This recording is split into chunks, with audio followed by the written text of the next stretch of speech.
Welcome, everyone, to another edition of Hall Pros. We're going to bring it back into our podcast systems, but I'm greatly joined by a great panel of analysts, Joseph Lahkman and Christopher Ellison. I'm Rony Jerez hosting this one. We're going to have a nice little bi-weekly Hall Pro session as we're going to try to fill it up and talk about some professional sports and take a break from the, seeing Hall sports. But in this episode, we're going to talk about the NBA, the NFL, and some spring training. But first, I want to get a sense of how you guys are doing on this lovely Friday afternoon. Chris, Joe, how we doing? I'm doing good. Doing good. How are you guys? I've had quite a busy week, but I'm excited to take a break and talk about some sports. Favorite thing to do. That's great to hear. A busy week indeed, but this could be a nice little release valve of our week and just talk some sports. But talking about sports, we have the NBA starting off its second half as the All-Star game. Gave the team a little bit of break, that All-Star break, put a break in the season. We are now back into full swing of things as now the second half things start to get interesting. You see teams try to fight for position and try to get to where they want to go towards the playoffs, or you see teams that are not doing well, they try to take the foot off the gas pedal. And that's what I want to do with you guys here. I want to see who do you guys think are some of the contenders and really have a chance to win the championship and win it all towards the end of this season. So we'll start off with contenders. And Chris, what do you think are some of the contenders right now? I'd say it's the Lakers, the Nets, and the 76ers. I feel like those three teams are built the most those three teams are the most solid in the league because every team obviously has holes. But I feel like the holes that those teams have can be easily plugged in with one or two players.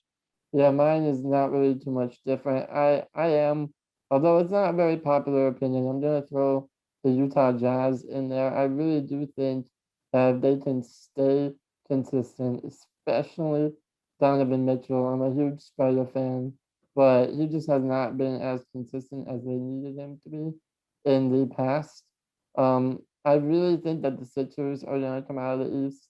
I know that the Nets have a lot of firepower, but that defense on Philly is just honestly, in my opinion, the only defense that can shut down the Nets.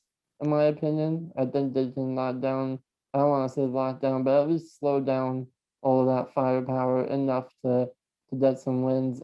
I'm not gonna say 100% that they're gonna come out of the East, but I think for me, that's my pick. And the West, I don't know how you can not pick LeBron to win the West and get to the finals again.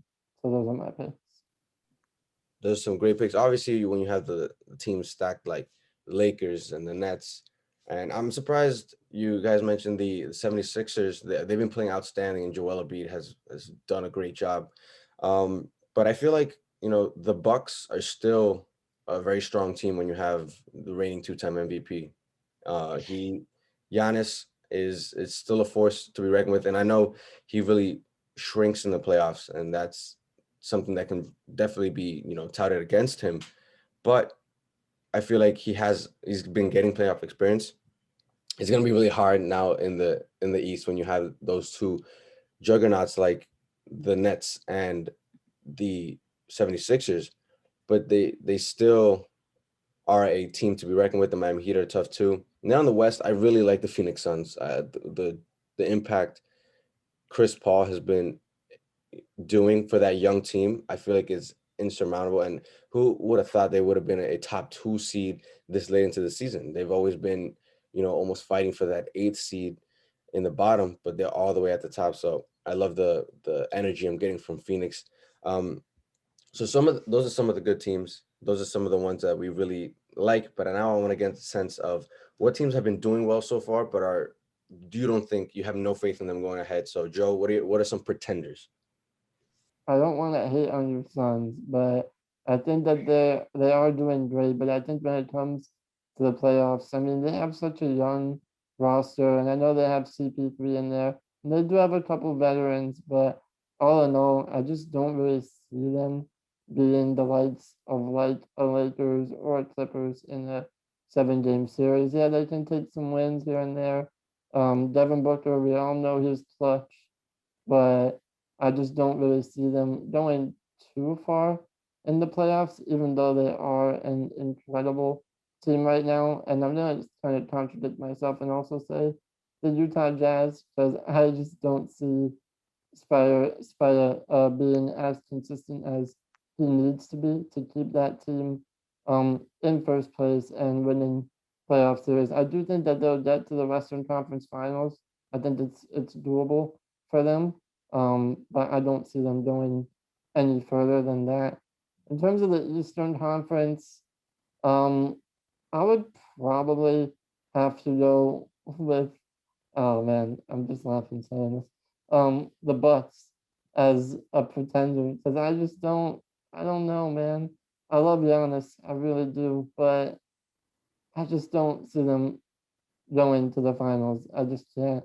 He's too he's too one dimensional, and I know that they've tried to pair him up with a bunch of shooters, but those shooters that they have besides Chris Middleton, I just don't think that they're consistent enough to carry them in those games where maybe Giannis might be locked down. So until Giannis gets a consistent jumper, I don't see them going anywhere. I'd say the Jazz. The Jazz only because Rudy Gobert is not consistent in the playoffs on defense and offense. Because if you double team Rudy in the post, his passing skills aren't to the level where they should be, where he can just kick it out to an open shooter, and they don't have consistent. They have Bogdan and they have Jordan Clarkson, but Royce O'Neal is inconsistent. Derek Favors can only give you 13 good minutes a game. Other than that, he's just basically a man on the floor taking up fouls. So I don't think they have enough firepower. Like Joe said, Donovan's been really inconsistent this year. He's a streaky player. When he's on, he's on. When he's off, he's off. So I just don't think they have enough firepower. I say the Nuggets too. The Nuggets started off really, really slow, but they've picked it up recently. But I just Jamal Murray's too inconsistent. And Jokic can't do it himself. They don't give Michael Porter Jr. enough minutes to really showcase his talent. So yeah, unless they give him 30 plus minutes a game, I really don't think they'll get past first or second round. Will Barton has been injured basically all year, so you can't count on Will Barton. The Suns too, I'd say the Suns are contenders too. I mean, not contenders, pretenders, because they're doing great this year. Don't get me wrong, but it's just the playoffs. With the playoffs, experience wins all the time. So I don't think they have enough. Chris Paul can get you past round 1 or 2 by himself, honestly. But besides that, I just don't think they have enough experience. As for the East, I'd say the Bucks definitely, because for 2 years in a row, we've seen Giannis be locked up. We saw the Toronto zone basically shut out Giannis, and Middleton's way too inconsistent to be a solid, dependable two in the playoffs. Regular season, he's great. In the playoffs, I don't know what it is with him, but we saw it even last year with Middleton. He shot very poorly when Giannis went out, took 25 plus shots a game. Efficiency was horrible.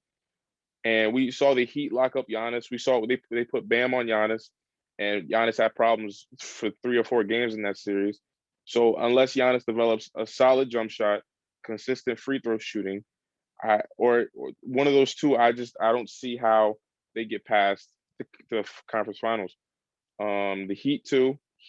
They've been, since getting Jimmy back, they've been really great. They look like the team from last year, but honestly, a lot of the Heat success last year came from the bubble, the inconsistencies within the season. Because I feel like if you had a normal season last year, the Heat wouldn't have made the finals, because they're a great team defensively. Bam is a up and coming all-star. Jimmy is Jimmy. We know who Jimmy is. But Duncan Robinson, this year he's been inconsistent. Tyler Hero has been inconsistent. They have some really good up and coming young players in the rotation, but I just don't see them honestly doing anything. You also have, now this might be a little controversial, but the Nets. Here's my problem with the Nets. I think they'll make it, but there's a lot holding them back because their defense is atrocious. Let's get that out of the way. Offense can only win you so many games.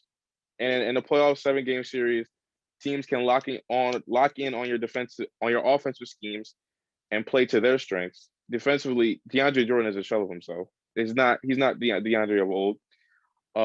Jeff Green is a very important piece for that team. Jeff Green is a Swiss Army knife. He can do anything, anywhere. He can be anywhere on the court. We know who James is in the playoffs. He's not James Harden. Kyrie, yeah, he has to be in his right mindset. Kyrie has all these things going on, so he has to be in his right mind. KD is KD. I'm not worried about KD, but defensively, that's holding them back from really, for me sitting here being like, oh, they're definitely going to win the finals. First, there's a lot to dissect there. You had a nice soliloquy. I do want to get to that Nets point because I feel like that's a nice topic of conversation. Yeah, you mentioned a lot about the Miami Heat and maybe the bubble helped them out last year. I mean, the bubble helped out, hindered, did everything it needed to do last year. It helps with the young players. That's why you saw teams like Denver make it to the conference finals. So Denver's a team that's kind of been underperforming this year. But in terms of pretenders for me, I'm going to have to go with the Philadelphia 76ers. I don't really I see the 76ers for me, it's really weird. I know they're playing great, and I know they're first place in the East, or tied with Brooklyn right now. And Embiid's been great, and he's been injured, but when he comes back, they're going to come back. The thing is with the 76ers, I don't trust their system enough for them to win. And we've seen them win and lose in the playoffs. They haven't really gotten to a conference finals. And I feel like every time I love those series with Boston. That is very entertaining. But I don't know. I don't see them getting past, I guess, a Nets team or a Bucks team. I don't know. Or a Heat team. Miami, I mean, the 76ers have this real weird funk around them that I think has been stuck around them. And is going to have to take Joel Embiid a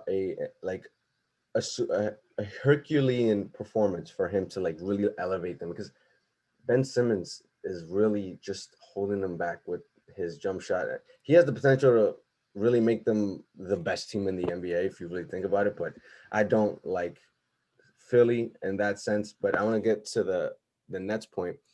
The Nets, I know they're a super team kind of right now, but I also have this kind of one thing holding them back, that I could potentially see a really tough series with these other Eastern teams, and they could definitely go long and have a 7-game series and sweat. I don't think it's going to be like a sweep or anything on all these series for them, but I can see them get really uncomfortable because of their defensive, worries and struggles.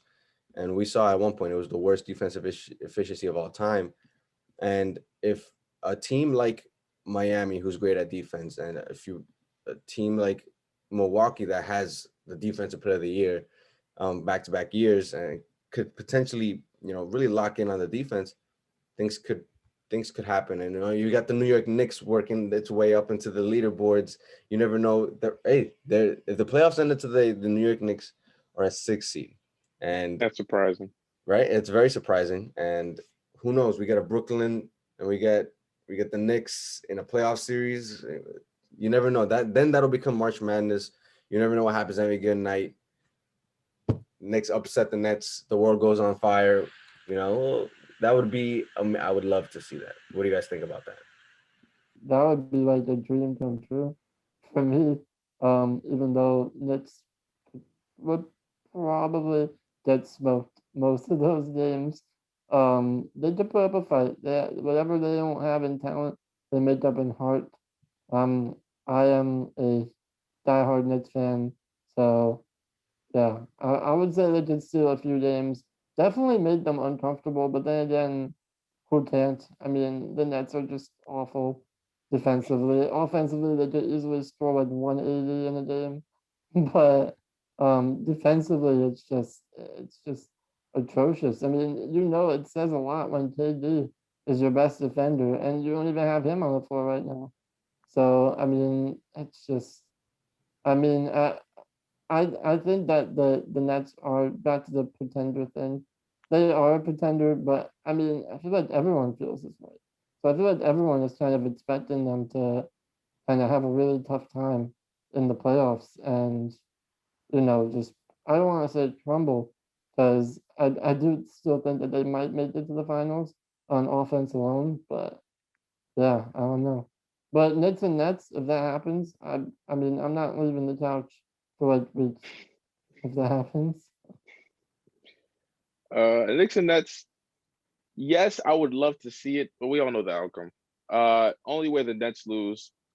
I will say that the Knicks defense has surprised me this year. They've been a very good defensive team, and I Number credit Thibs number for that. one, number one in the NBA in defense.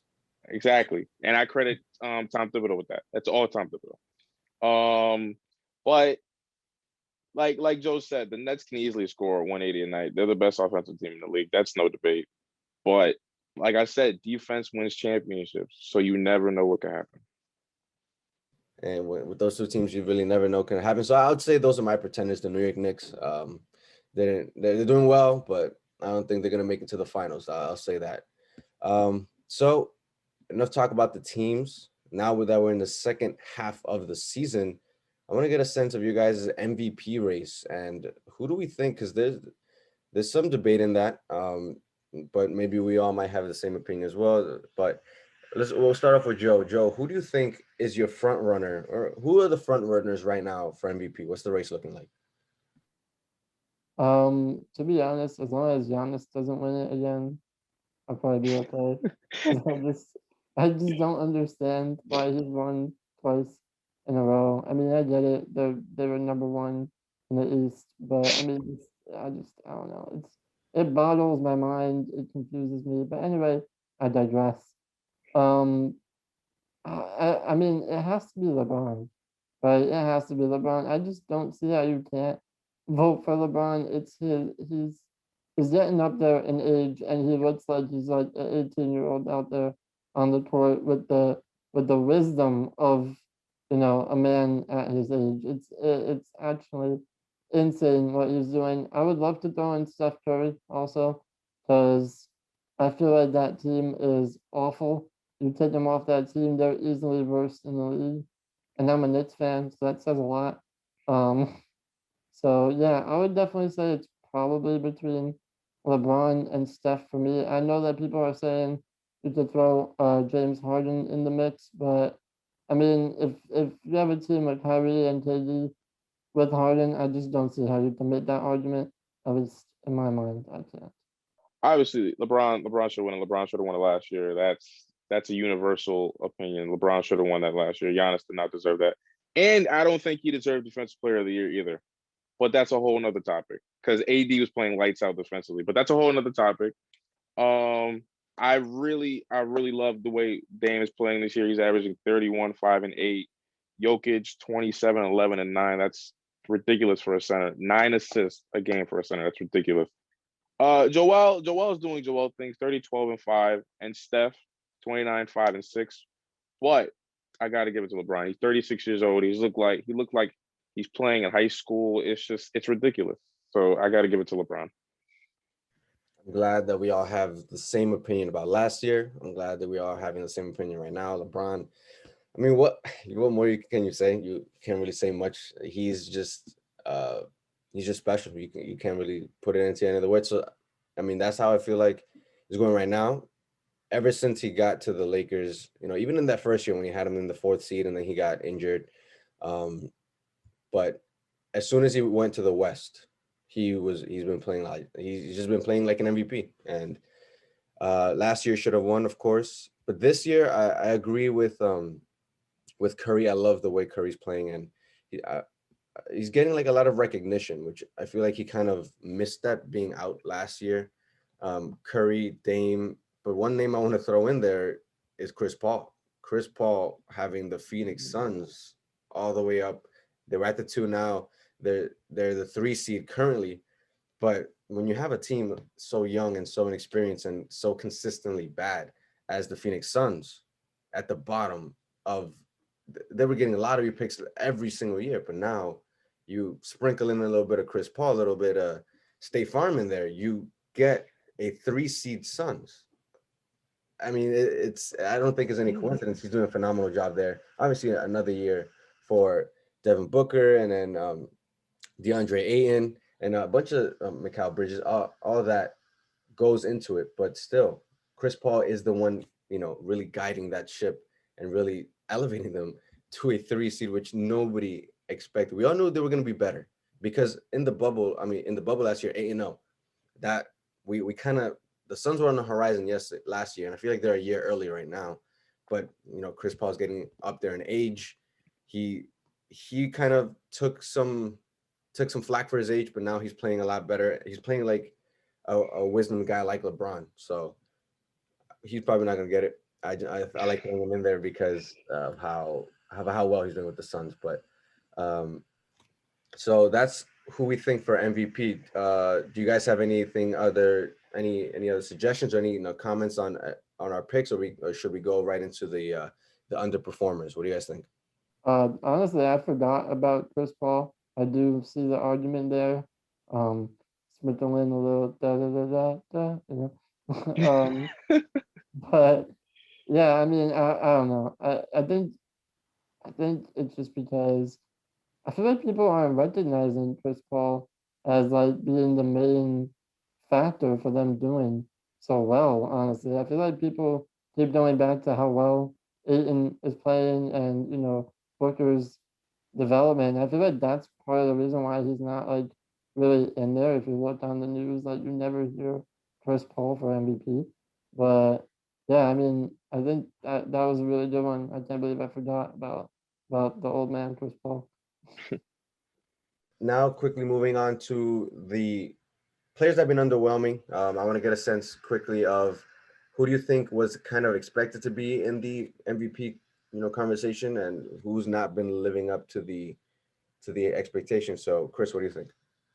I say AD, but a lot of it isn't his fault. He's been injured half the season. But even in the beginning of the season, when he was healthy, he was not playing like Anthony Davis. His shooting percentages were horrible. I think he was shooting under 40% from the field, 20-something% from the three. So I'd say AD. Honestly, I would say AD, and I know this person really wasn't in like MVP talks, but and far from it, might I add. But I just want to talk about Siakam. I just don't know where he is. He's like gone. Van Vliet effectively took over the entire team in like a matter of months. So I mean, he was supposed to be like up and coming, um, you know, and now he's just not. He's like non-existent all of a sudden. So yeah, my pick's definitely Pascal and AD. I mean, I'm just gonna echo basically what Chris said. He has been injured for most of the season, so he'll get kind of a pass from me for that. But even the games when he's there, he's just a little inconsistent this season, which is just odd to see. He can go from putting up 40 and 10 to literally like 15 and 5. Like it's just like way too inconsistent, and they lose those games when he is inconsistent. So those are my picks. Yeah, AD has been struggling a lot of injury, and it might just be, championship hangover as well. They won it the other day, if it seems like. Another player I want to throw in there, Luka Doncic. Luka Doncic was the odds-on favorite to win the award before the season, and he's kind of not really in the conversation right now. But I want to switch over now to the NFL. NFL free agency has been rampant the past couple of days, and there's been so many moves and so many switches going on in this offseason, which can usually be quiet sometimes, but now it's absolutely in full swing. So I want to get a sense on your offseason splashes. Who or what signings or trades this offseason have been absolutely spot on, bingo, that's the right thing for that team and that player. Chris, what do you think? I want to throw in like a curveball here. Not a lot of people are talking about the signing, but AJ Green to the Cardinals. If AJ Green can be that top 5 receiver we know he can be, that offense is just dangerous. You have D-Hop on the left, AJ on the right. That offense will be dangerous. I also want to say Dak Prescott re-signing with the Cowboys. It seems like a no-brainer, but there was a period of time where we were like, is he going to get signed? Is he going to get traded? And I want to say Matt Stafford to the Rams because That's a big upgrade over Jared Goff. Jared Goff led them to the Super Bowl a couple seasons ago, but we all know Jared Goff is turnover prone. He's not the most accurate quarterback, and Matt Stafford makes up for a lot of that. So I'd say those three. Yeah, for me, it would definitely be the Matt Stafford to the Rams, and just a re-signing, placing the tag on Chris Godwin for the Bucks, because I do think that he was a big part of their Super Bowl, run. I mean, obviously you have Brady, you have Gronk, you have AB. I mean, the list just goes on and on. But I think re-signing Godwin was a really good move for them, even if it is on the franchise tag. And Matt Stafford to the Rams, I didn't realize. I actually had to look back and be like, is Matt Stafford really that good? And I completely forgot that he is an elite quarterback. And pair that up with easily the best defense in the NFL, at least in my opinion. I mean, that's a Super Bowl contender right there. So I think that's probably the best offseason move for me so far. A lot so far, and especially what I want to throw in there is JJ Watt to the Cardinals as well. So Cardinals are doing some moves. They kind of want to take a leg up in that NFC West position. Now, quickly, what do you guys think are some moves left to be made? Some dominoes that still have to fall before you feel like the offseason has really come to an end and that team or that player is getting to a good position. What do you think, Joe? Deshaun Watson, I don't think I have to say even anything else after that. But Belichick is like doing a lot of things right now, and I'm not sold on them keeping Cam. I'm really just not. I wouldn't be surprised if somehow the Patriots try to make a move for Cam. I know, that the Jets are kind of like the front runners right now, but yeah, it's basically just Deshaun Watson. We have to see what he does. I'd say the Seahawks need to do something with that offensive line, because if they don't, it's going to be another offseason of, is Russ getting traded? Is he staying? So if they can shore up that offensive line, they'll be straight. Also want to get a final sense in the NFL. What teams do you feel like made a major leap from the end of the season last year, the Super Bowl in February, to right now? What teams during this offseason have taken a major leap and kind of prepared themselves for trying to go for a Super Bowl run next year? What do you think, Chris? Well, this team didn't really get any new players, but the Bucks re-signing their players automatically makes them the favorite, because we saw what they did last year on offense and defense. I also like what the Ravens did on their offensive line, signing away Kevin Zeitler from the Giants. I love that move, because with a quarterback like Lamar Jackson, he needs protection, guys who can move, who are mobile.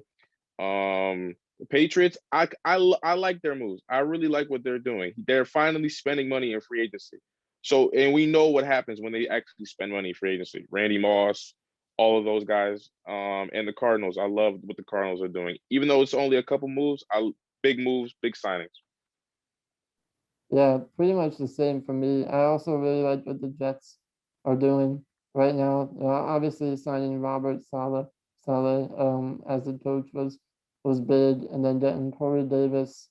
I mean, that's a really good signing, and obviously they're the front runners to get Deshaun. So I really like what they're doing. NFL season is still a long ways away, and it's already taking a full swing into the news cycle and all of that. So a lot of teams, Cardinals, I really like how they're doing, but I want to take a dip into MLB Spring Training. MLB season is right around the corner, just a couple days away from opening day. And there's a lot of new players, a lot of young faces, and a lot of young teams.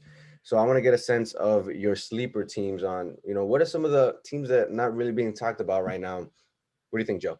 Honestly, for me, it is the Padres. They have such a good young core, and adding Manny Machado recently, not too recently, but I mean their team is just stacked, and they have the brightest future out of the entire league. So I really think that they are gonna do well this season. I think that they could make the World Series. I don't think they will, but they could. So that would be my sleeper pick, even though they're not really a sleeper pick. I'd say the Brewers. I love their pitching duo, and we can't forget they have Christian Yelich. So if you have him, you're automatically guaranteed to win a lot. And I also want to say the Nationals. We cannot forget they won a World Series recently. So I say the Brewers and the Nationals. Most definitely, and another sleeper team that I have is the St. Louis Cardinals. They got Nolan Arenado, basically one of the best third basemen in the game, for a bag of chips. And they already had a good team, made it deep into the playoff last year, kind of underwhelmed in the playoffs. But now that they have such an offensive guru as and defensive platinum glove in Nolan Arenado, I really like that pickup for them. Now, talking best young stars, Chris, who are some of the best young stars? There's so many to pick from. There's almost no wrong answer here, but in your eyes, what do you think? I think Fernando Tatis Jr. is one of the biggest stars. You know, he's just signed a 14-year, $300 million deal. You don't just give that to anybody. So I still think Mike Trout, he's young, 20, 29, 28, 29. Still young. Christian Yelich, Chris Bryant, Aaron Judge, if he can stay healthy, because it seems like he's injured every other day. So I think those would be some bright stars. Oh, Tim Anderson too. Can't forget Tim Anderson. Yeah, I mean, I would honestly go with almost the whole Padres team. They have Fernando Tatis Jr. Obviously, you can't mention young stars without saying his name. They also have Chris Paddock. They have some guys on the way up: Mackenzie Gore, Luis Patino. I mean, you can go on and on. The Padres are doing great things with their organization. And yeah, also Aaron Judge. My inner Yankee fan made me say that. So. But the San Diego Padres are doing absolutely a phenomenal job with their young talent. They were a year early last year. Nobody expected them to be as good as they were, and then now adding Yu Darvish and Blake Snell and some key players from the Korean League, and another year of Tatis and Machado. That's gonna be they're one of the favorites to get it to the World Series. But the thing is, they have the Dodgers in their way. Dodgers has Corey Seager. That's another young talent. Juan Soto, who's an absolute baby, and he's gonna be so good, man. He's for the Nationals. He's gonna be their rock, their guy. A lot of young talent to go around. Ronald Acuna, he's another one that gets thrown under, kind of gets underrated now with the budding stars of everyone else. And now quickly to end off, spring training is ending. Opening day is coming. Now with that, I want to get your World Series predictions. Joe, what do you think are going to be the last two teams going into October? Okay, my opinion is the Yankees are going to defeat the Dodgers in 6 games. That's my prediction. I'm gonna give it to the White Sox and the Dodgers as my prediction, because the White Sox, we haven't been talking about the White Sox, but they're arguably the best team in baseball from top to bottom. Dodgers, I have the White Sox winning it. Dodgers is hard to repeat in any sport, no matter what you play. So I really have the White Sox. The White Sox were one of the most underrated teams last year, and they're getting better. And they got Luis Robert. Love the White Sox. I'm gonna go with the safe pick, Yankees and Dodgers. They two juggernauts that I feel like their paths have to meet. It's destined, and it has to happen. I think it's gonna be this year. I feel like both teams are gonna stay healthy, with ultimately the Yankees winning in 6 games. So that will do it for Hall Pro. Thank you so much for listening. This was a great session with Christopher Ellison and Joe Lahkman, as we're going to get set to roll out more Hall Pros in the future every 2 weeks. So make sure to stay tuned for that. But for Chris Ellison, for Joe Lahkman, I'm Rony Jerez. Thank you so much for tuning in, and keep it locked to PTV for more content.